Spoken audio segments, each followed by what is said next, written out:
Mabuhay, Hafaday, and welcome back to another episode of the Philippine Independence Special 2017. I'm your host, Rebecca Elmore. Tonight, we bring you the highly anticipated Philippine Independence Ball, hosted by the Filipino community of Guam. It's the one evening in the year where community members from all walks of life come together to celebrate our nation's 119 years of independence. The theme for this year's celebration is Independence 2017, Working Together for Change. Working together is a trait that runs deep in the Filipino culture. It is what we call bayanihan, helping each other when we needed to lessen the workload and making the job easier. True nature of the community spirit. We have great episodes in store for you tonight. My co-host, Dr. Leabeth Nahaloa, and I will speak to some of the most influential advocates, community organizers, and other prominent kababayans who are doing their part to keep the bayanihan spirit alive. Also in this episode, we'll feature Donna De Jesus, who had the privilege of meeting with BMS Robo Runners, 3 award-winning students who represented Guam in a robotics competition in California. This segment is our way of saying maraming salamat po to all of our loyal viewers. So enjoy this year's Philippine Independence Special.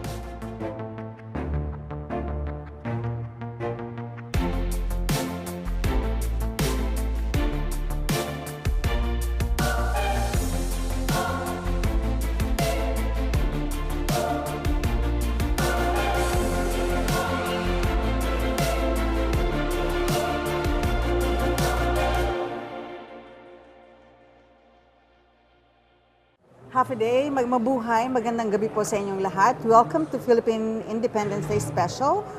Tonight, we're here at Dusitani to celebrate the Philippine Independence Day event, the 119th. I'm Leabeth Nahaloa. I'm the former Filipino Community of Guam President.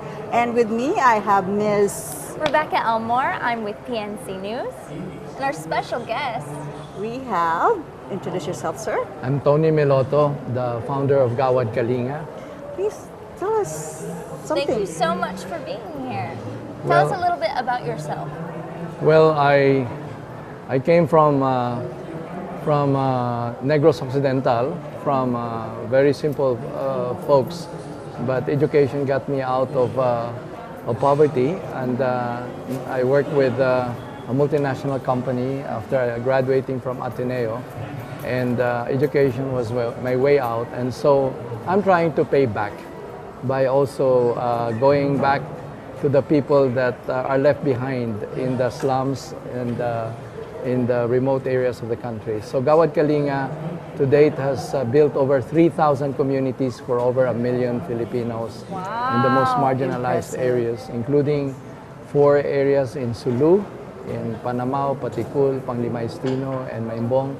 And we will be going to Marawi after the post-conflict. And so that's where we're there for. The survivors of Typhoon Haiyan, we were able to build communities in 68 towns for them. So I guess we're here tonight to just thank the people of Guam that the best way to thank them for their support in building Gawad Kalinga communities over the years, and that the best way to celebrate independence is to liberate our people from poverty. Exactly. And, you know, Rebecca, I was just introduced myself to him earlier. I went to Cagayan de Oro to personally give the money to Xavier University. They built a Gawad Kalinga community in Cagayan de Oro, as well as Iligan City. The mayor of Iligan came to receive the donation from Guam, and we're very giving community here on Guam. And we know whenever there's a disaster in the Philippines, we're always the first one to gather our community and support whatever disaster we have. It's interesting, Leah, because your help for Cagayan de Oro and Iligan was for the victims of Typhoon Sendong. Yes. And that went a long way in building about 2,000 communities in that area. But the amazing thing was that after Typhoon Sendong, when Typhoon Haiyan hit us, the volunteers, the first to volunteer were from the beneficiaries of those communities in Wow. Iligan, See? Cagayan de Oro. It's really It passing rippled. forward. Yes, the effect, rippled already. So the beneficiaries eventually become also the benefactors, the first volunteers. Oh, wow. So that's how we build up the movement. So, Rebecca, we should visit this Gawad Kalinga village. It's decided already. Now, is this your first time here on Guam? Well, this is my third time in Guam. The first time was when we launched Gawad Kalinga and we had a movie showing. And then in 2007, I was back here again. So it's been a long partnership with Guam because we see so many successful Filipinos and they're also well respected in the community who are very generous in giving back to our country. And I'm amazed because the Filipino community Guam is such can put together as this form of celebration that shows the solidarity of the most successful people here in Guam. We have three still have senators. Yes. Three senators. We have the heads of the universities. We have the heads of corporations and different Philippine organizations. It's simply amazing. And we still have that bayanihan spirit. Absolutely. With our so. But what makes our spirit different than the Philippines? Or is it the same? Well, the thing is when Filipinos go abroad, looking for, better opportunities, they gain the confidence that they can compete with the best in the world through hard work, through their own skills and talents. But the amazing thing is that once they're successful, they always remember to help those who were left behind. And very true. And that's shown in our very well. nature. That's shown very well here in Guam. And now Gawad Kalinga is embarked on this major undertaking in Bulacan. We are building the first farm village university in the world. It's like a Silicon Valley for social entrepreneurs in Asia. And it has become the destination for 300 European interns every year. And we're getting now a growing number of interns from the United States. Right now we have from University of Massachusetts, University of California, San Diego, and 6 from Wesleyan in Chicago. So we are now becoming a global platform simply because the Philippines is rising to be the 19th biggest global economy in the next 20-30 years. So we're from the sick man of Asia, we're now being seen by the world as the land of opportunity. So what are you going to talk about tonight, Mr. Miloto? Exactly what I said to you Yes, tonight. give us a hint. Give us more of a hint, though, without giving too much away. Well, that we should never give up on ourselves. Thank you. And this is the best time to be a Filipino, and the best place to go to is the Philippines. Thank you so much, Mr. Miloto. Thank you. Thank you for inspiring a lot of Filipinos to be a better kababayans and countrymen. So I hope, may your tribe increase. Thank you very much. It's been my pleasure. Thank Rebecca, you. thank you very much. Maraming salamat po. Well, that concludes this segment. We'll see you all soon. Maraming salamat po. Maraming salamat po.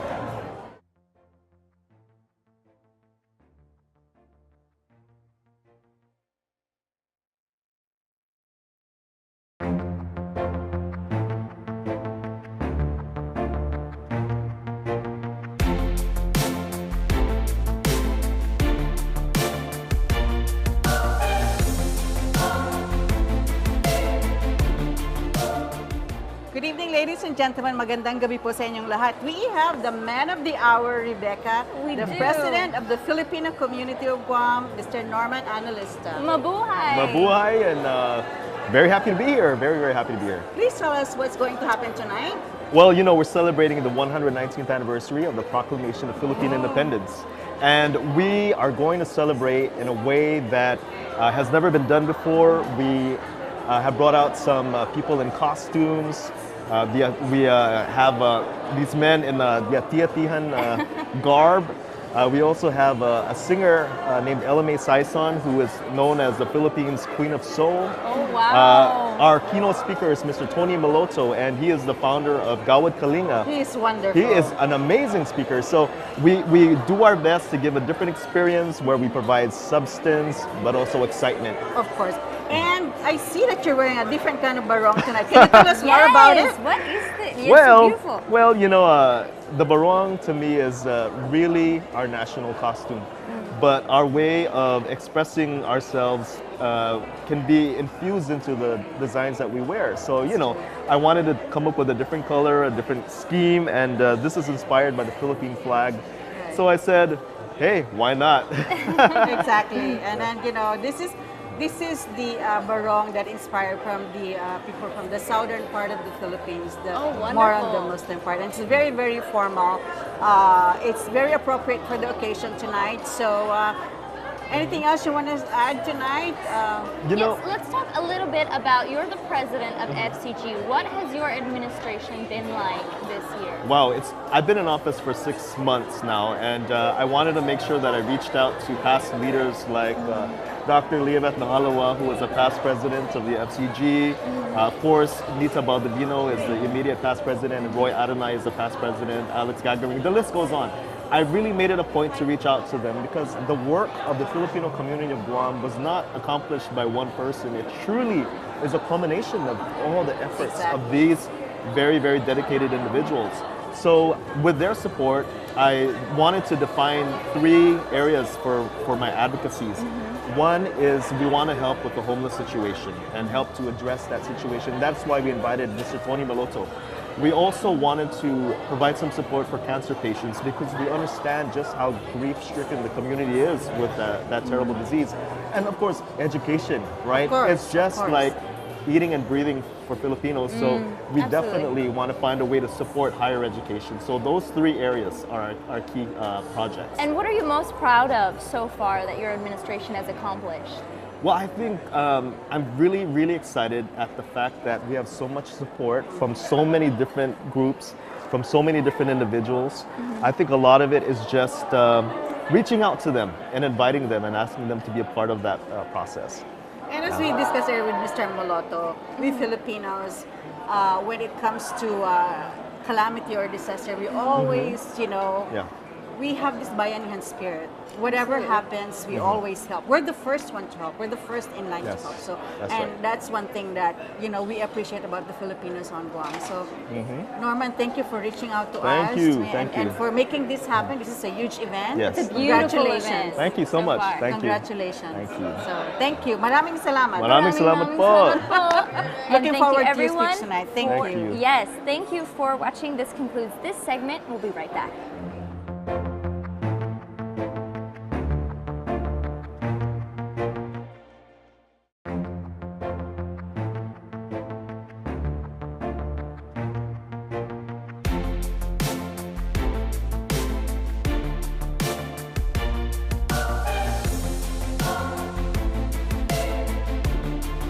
Welcome back, ladies and gentlemen. Nagbabalik po ang Philippine Independence Special dito po sa Pacific Youth Center. And we have with us tonight Ms. Joe Aguilar.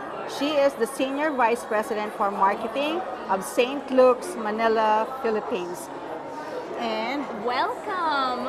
Hi. Well, thank you. We're so glad to be joining this great event and celebration of the Philippine Independence Day. Tell us a little bit about yourself and what you do. Oh, wow. Well, as head of marketing, we take care of looking at business opportunities, especially also for medical tourism. And we have covered, of course, Guam since 1996. It actually started here in Guam. Wow. And today we are servicing 148 countries, tourists from 148 countries. And so in marketing, it's so dynamic because you look at business opportunities and patients' needs. So St. Louis Medical Center has been so happy to be with Guam and servicing the people of Guam.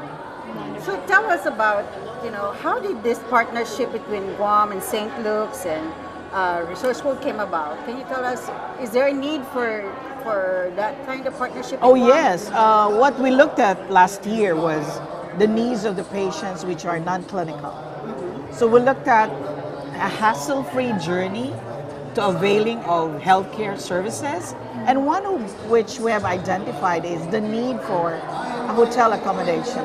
Yes. So we actually tied up with Belmont Hotel. Wow. And so for $60 per night, the patients now can come to Manila, come to St. Luke's, and PhilMD actually facilitates as well the booking, and this is in coordination with insurance companies here in Guam. Wow. Yes, yes. Incredibly innovative. Yes, Yes, and yes. there's actually a free shuttle service to and fro the Belmont Hotel to St. Luke's. And that's really so convenient for the patients as well as the family members. Absolutely. Because a family could just have one patient and the rest could be vacationing. Yeah, so we look at that side. You know, Rebecca, I still wonder, because we now have 2 hospitals on Guam, but a lot of Absolutely. Guam residents still wants to go to the Philippines, and I just want to know, why is that? Well, what we have done actually is to look at the gap here in terms of medical care. Wow. So the thrust is to complement what you have here. So what you have here is fine, but if there's anything that we can do through the doctors here in Guam, they refer patients now to St. Luke's. Wow. So we've always worked with the doctors, and we have in fact brought our doctors here to meet up with your doctors. And we have also invited your doctors to come to St. Luke's Medical Center. So that has been really tightly clinched, and that kind of relationship has been sustained. So ours is complementing what you have here in Manila.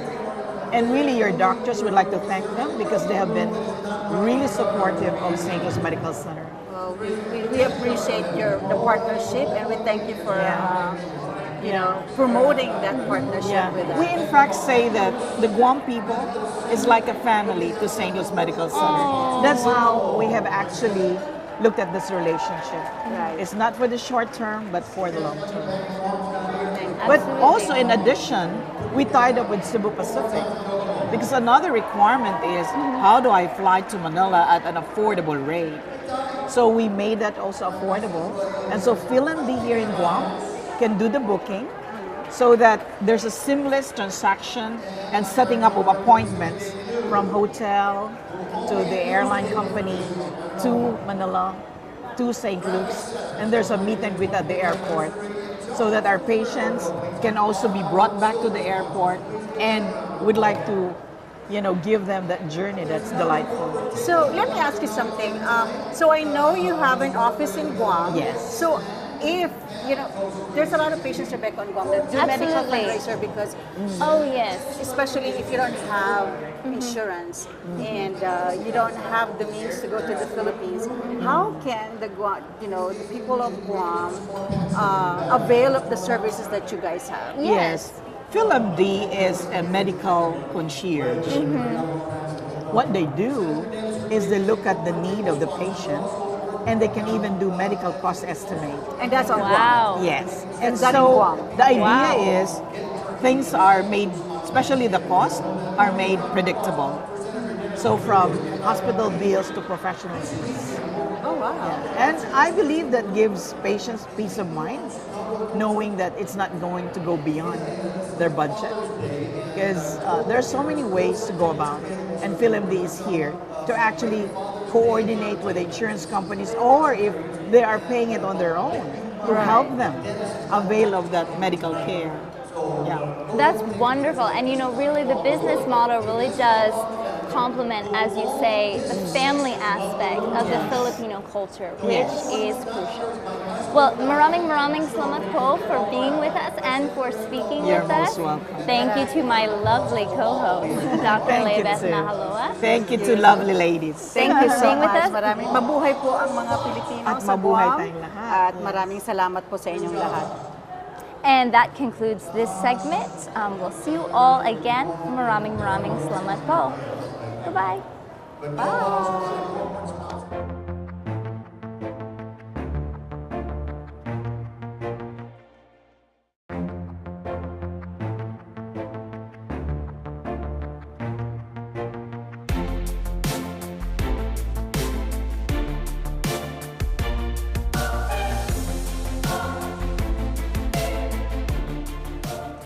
Hafaday and mabuhay, and welcome to the Philippine Independence 2017 special. We're here with the Robo Runners from BMS.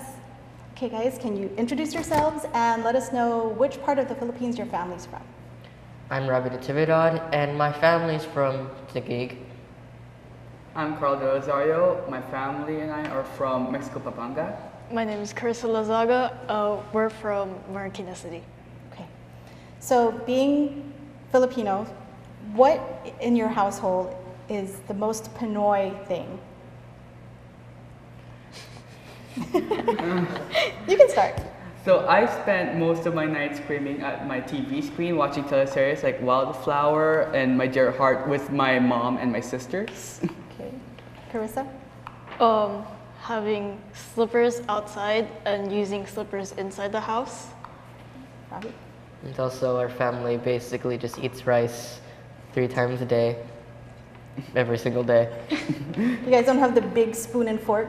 Oh, Or the I Last have Supper? those. I don't have one of those.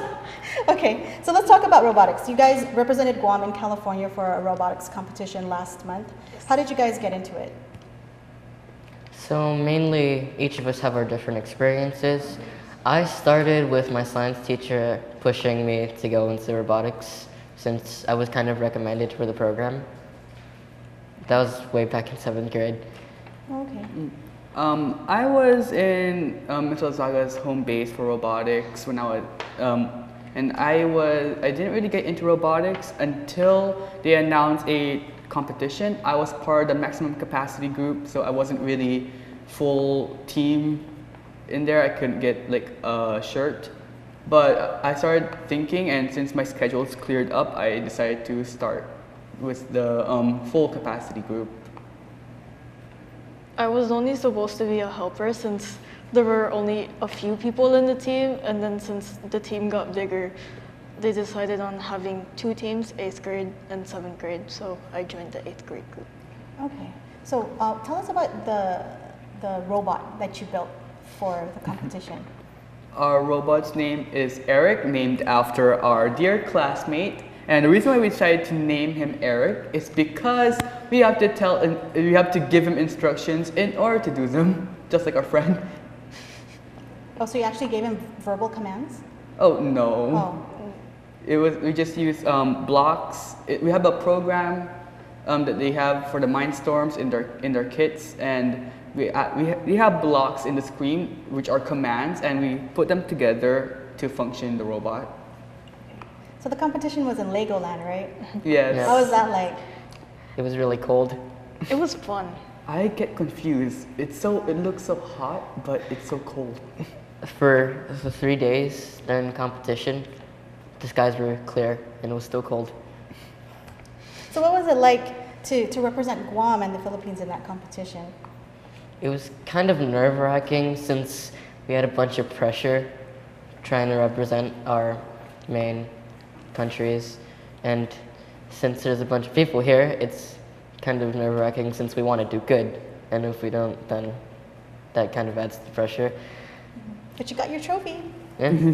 Yes, we do. We got first place in our competition in the mall for robot performance, and we got second place championships as well in the competition in Guam. Okay, so from that competition, that's where they choose who gets to represent Guam in California, right? Yes. Okay. So what's your favorite thing about robotics? The team bonding that we have, because we usually don't spend time with each other, and we hardly knew each other in the beginning, but then since we got together as a team, we talk much more than we used to. Yeah, you guys seem like such Yeah. best friends. Oh, we barely talked to each other in our first year. Oh yeah. Not really. I mean, I was the person that practically knew all of you, except Chris didn't know who I was, but still. What was the hardest thing then about this competition, just robotics in general? We have 2. It is our budget and our scheduling. Well, since most of us have different things to do, Chris and I are both in NJHS, and Robbie I have has to do Rizaldi. track and field, and also Rizaldi. And then our budget, since our school is, we just use some spare parts from our kits, and we use it to build robots. Our advisor actually, we didn't use it for our competition, but in order for him to teach robotics, he had to make some new parts himself, and he used that to teach. Yeah. All right. Okay, so thanks guys for joining us today, and we'll be right back after this quick break.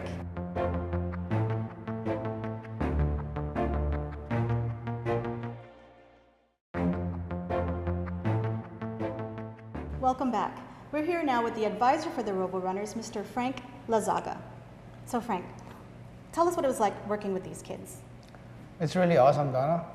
A lot of people think that you have to have patience for working with kids, which is actually true, but it's not only just being patient, it's more on having a system of doing things and setting it clear for them. So I believe that's more important. Okay, so what can you say about the robotic community here on Guam? Robotics in Guam is realistically, it's kind of late in comparison to other parts of the world, but we're getting there. In fact, a lot of schools are adopting a curriculum for robotics. So it's a very positive thing, and there's a lot of growing interest also among the kids in this community. So what advice can you give them for like kids, the young folks who want to get into this? Just try it out. When I first got these kids involved, my question was, are you willing to do this? So it's more on just trying it out first and see how it goes from there. And it got them to California. They won the Pacific Championship at the mall, and they represented Guam, which is something very positive for them. It's a life-changing experience for a lot of them. So do you have a message for our kababayans? Yes. First of all, I want to thank them for their support in the community. The Filipino community here is really, really strong, and we are resourceful. We do a lot of things together. I see there in your a bulletin board there where it says done by a team. They also mentioned team. So we work as a team here in Guam. So it's really great and awesome to be part of the Filipino community. And that wraps up this segment of Philippine Independence 2017. Mabuhay! And that's a wrap for the final episode of our Philippine Independence Special 2017. Maraming salamat po to the Filipino community of Guam and the Office of the Philippine Consulate General Guam for all the support and the opportunity to cover their events as we celebrate our independence. Our sincerest gratitude to our sponsors, Guam Super Value Store and Carrier, for making this special possible. We hope you enjoyed this year's Philippine Independence Special. See you again next year. Paalam at mabuhay tayong lahat.